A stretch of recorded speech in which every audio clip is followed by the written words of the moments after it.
नमस्कार, मी श्रीकांत उमरीकर. आपण पाहतात अनलायझर.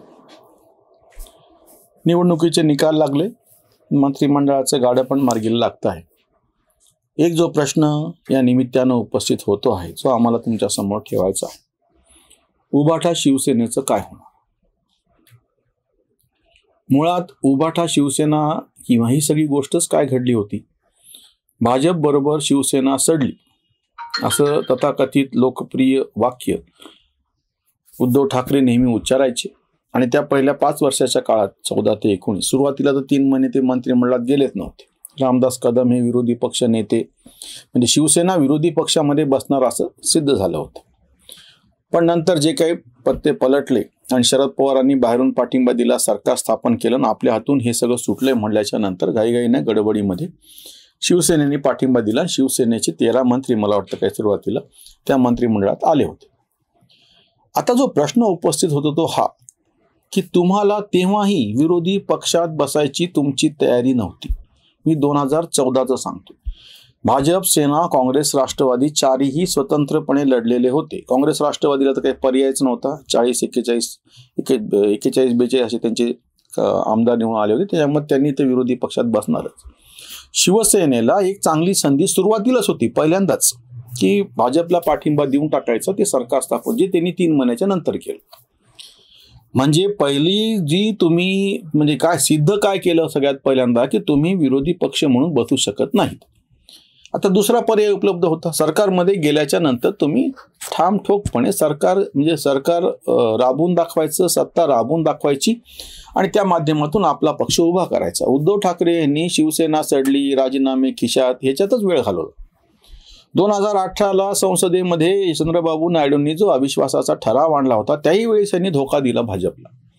म्हणजे ह्यांच्या मनात सातत्यानं आपल्याला भाजप बरोबर जायचंय का भाजप बरोबर जायचं नाही हेच कळायला मार्ग नाही.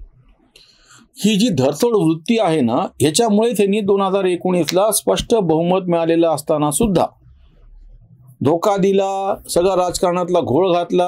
आपलाही पक्ष नंतर फुटला, राष्ट्रवादी फुटली. ह्या सगळ्या भानगडीमध्ये 2-2.5 वर्षाचं काय एक मुख्यमंत्रीपद त्यांना मिळालंय ते ठीक आहे, त्याच्यातही घरी बसून राहिले. म्हणजे मुख्य जो उद्देश होता, बाळासाहेब जे म्हणायचे 80% समाजकारण आणि 20% राजकारण, हे दोन्ही झालं नाही. ना समाजकारण झालं, ना राजकारण झालं, ना पक्ष बांधणी झाली. 2014ची निवडणूक स्वतंत्रपणे उद्धव ठाकरेंनी लढली होती, तेव्हापासून ते आत्ताची निवडणूक जी त्यांनी महाविकास आघाडीचा घटक म्हणून लढली होती. 2014, 2019 आणि 2024 सलग 3रीच निवडणूक आहे फक्त. केवळ 3 निवडणुकांमध्ये पूर्णपणे तुमच्या याचा रंग उडून गेला सगळा. एक तर तुम्ही आधीच महाविकास आघाडीमध्ये गेले होते, तेव्हा तुमचं हिंदुत्व त्याचा भगवा रंग निघून गेला आणि ते हिरवं झालं. एक तर तुम्ही मूळ विचारांची तडजोड केली. 1989 पासून ज्या जोरकसपणे भाजप बरोबर तुम्ही हिंदुत्वाची मशाल फडकवत होता, लावून धरली होती.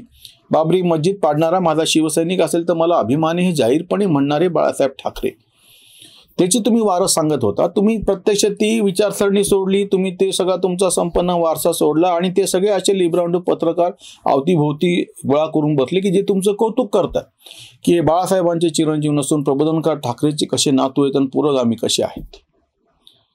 ह्या सगळ्यातून सगळ्यांनी काँग्रेसला तर ह्यांनी काय धोका द्यायचा ते दिला. काँग्रेसचं वाटोळ झालं, इथेच नाही हरियाणातही झालं, अजून वेगळी गोष्ट. पण तरी त्यांची मतं चांगली, ती गोष्ट वेगळी. हरियाणात इथं तर मतही गेलेली त्यांची. आता उद्धव बाळासाहेब ठाकरेंच्या शिवसेनेच्या उभाटा शिवसेनेची अडचण ही होऊन बसलेली आहे, की आता हे 20 आमदार घेऊन आणि ते 9 खासदार घेऊन करायचं काय? कारण की यांना काही भूमिकाच उरलेली नाही. यांच्याशी भांडण करून हे ज्या महाविकास आघाडीमध्ये त्यांनी स्थापन केली होती, त्याच्यानंतर ते काही इंडिया आघाडीमध्ये गेलेले होते, त्या सगळ्याचीच वाटचाल कशी अडखळत चाललेली पहिल्या दिवसापासूनची गोष्ट आहे, किंवा आताचीच नाही. आम्ही आधीचं पण उदाहरण सांगितले. 2019च्या लोकसभा निवडणुकीच्या आधी 2018ला कर्नाटकमध्ये महागठबंधनचे जे सगळे ड्रामे झाले होते, नौटंकी झाली होती, UPA 2चा प्रयोग झाला होता, तोही फसलेला आहे. UPA 1 फसलं, UPA 2 फसलं, इंडिया आघाडी फसलं. आत्ताच्या निवडणुकांमध्ये, अगदी आत्ता सध्या चालू असलेल्या निवडणुकांमध्ये, महाराष्ट्रामध्ये, झारखंडमध्ये आणि त्याच्यानंतर उत्तर प्रदेशमध्ये पोटनिवडणुका होत्या, त्याच्यानंतर पश्चिम बंगालमध्ये पोटनिवडणुका होत्या, त्याच्यानंतर पंजाबमध्ये पोटनिवडणुका होत्या. बाकीच्या राजस्थानमध्ये होत्या, खाली होत्या, केरळमध्ये पण होत्या. त्या केरळमध्ये सुद्धा तुम्हाला विजय मिळाला तरी सांगतो, प्रियंका वाड्रांच्या विरुद्ध कम्युनिस्ट पार्टीने उमेदवार उभा केलेला होता. त्याचा त्याची धुळधाण उडाली ती गोष्ट वेगळी. उत्तर प्रदेशमध्ये तर समाजवादी पक्षाने तुम्हाला एकही जागा दिली नाही, 2 जागा देतो म्हणलं होतं, पण त्यांच्या चिन्हावर लढा, ते प्रॉब्लेम झाला. पश्चिम बंगालमध्ये ममता बॅनर्जींनी तर सरळ नाकारलं, त्यांनी स्वतंत्रपणे सगळ्या जागा लढल्या. तिथे जे डावे होते त्या डाव्यांनी पण ही निवडणूक स्वतंत्र लढली, तिथे काँग्रेसला बरोबर घेतलं नाही. म्हणजे केरळमध्ये तर ते तुमच्या विरोधात होतेच होते, पण पश्चिम बंगालमध्ये ममता बॅनर्जीच्या विरोधामध्ये काँग्रेस बरोबर आघाडी करावी हे पण सौजन्य डाव्यांनी दाखवलं नाही, तिथे इंडिया आघाडीची चिंदडे उडाले. पंजाबमध्ये तर आम आदमी पक्षाचं आधीपासून भांडण आहे की काँग्रेसला बरोबर घ्यायचं नाही. 4 पैकी 3 जागा त्यांनी जिंकून हे सिद्ध पण करून दाखवले की आम्हाला काँग्रेसच नको. म्हणजे उद्धव बाळासाहेब ठाकरे यांनी भाजप सोडून, म्हणजे एनडीए आघाडी सोडून, म्हणजे यांचं म्हणणं असं होतं की शिवसेना सडली. मग इकडं काय झालं, इकडं किती वाढली ती. त्या ठिकाणी तुम्हाला लढायला 123 जागा मिळत होत्या, तुम्ही किरकिर करत होते. या ठिकाणी तुम्हाला लढायला जागाच मुळात 88-89 मिळाल्यात. इथे तुम्हाला जागाच लढता येत नाहीयेत, निवडून येणं तर दूरच, ते फक्त 20 तुमचे आमदार निवडून आलेले आहेत. मग आता ह्या पक्षाने करायचं काय, एकच पर्याय शिल्लक दिसतो आहे. अख्खीच्या अख्खी उभाठा शिवसेना ही एकनाथ शिंदेच्या मूळ शिवसेनेमध्ये विलीन करावी लागेल. ह्याच्याशिवाय या पक्षाला कुठलंही अस्तित्व पुढं राहील की नाही शंका आहे मला.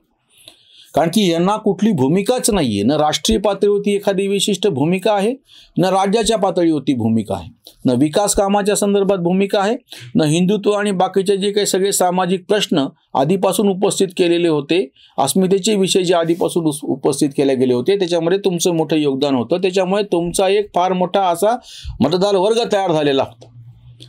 आज उलट जर तुम्ही अशा पद्धतीने तुम्ही जर गेले एकनाथ शिंदे बरोबर, तर शिवसेना काहीतरी अजून एक बळकट पक्ष होऊ शकेल, त्याची एवढे मोठे आमदार संख्या होईल आणि हिंदुत्वाचा अजून एक पक्ष तयार होईल. पण तेच तुम्ही जर वेगळे राहिलात तर उलट तुमचे जे मतदान आहे ते सुद्धा एकनाथ शिंदेकडे जायच्या ऐवजी ते भाजपकडे जाणं पसंत करेल, कारण की तो आता मोठा होत चाललेला पक्ष आहे.